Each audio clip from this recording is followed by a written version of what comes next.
Welcome to Padma's kitchen. ఈరోజు అరిసెలతో మేము ముందుకు వచ్చాను.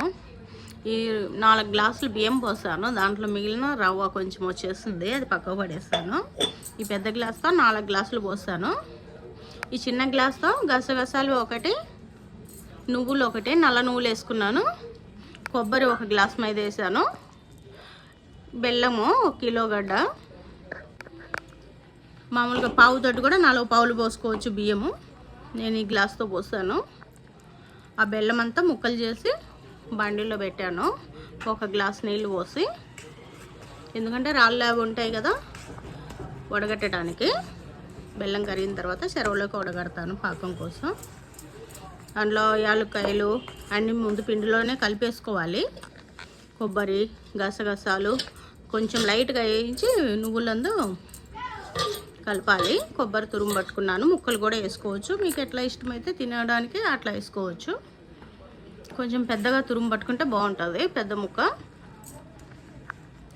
ఈ బెల్లం అంతా కరిగిన తర్వాత చెరవలోకి వడగట్టుకోవాలి. ఆ పిండిలో మొత్తం కలిపి మూత పెట్టాలి. తడిగా ఉండాలి, ఎప్పుడు పిండి ఆరిపోకూడదు. వడగట్టాను, నలుసులన్నీ వచ్చాయి, నలకలు కొంచెం మట్టి, అవే కర్ర ముక్కలు, అదే బెల్లాన్ని ఉంటాయి కదా చెరుకువి పీసులు వచ్చాయి. పాకం పట్టుకోవాలి. పాకం వచ్చిన తర్వాత చెరవలో కొంచెం లేత పాకం అయితే సరిపోతుంది.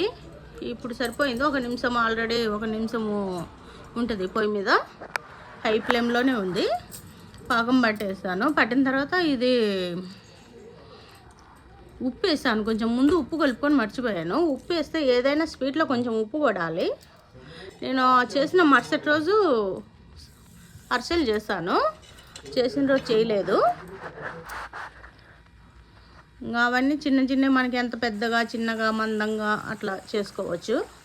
ఇవి కొంచెం కూడా అయిపోయినాయి. ముందువి ఇట్లా కాల్చుకోవాలి. అటు సైడ్ ఇవి కూడా ఎక్కువ కాలాయి. అట్లా ఎక్కువ కాలకూడదు, గట్టి గట్టిగా అయిపోతాయి. అట్లా మామూలుగా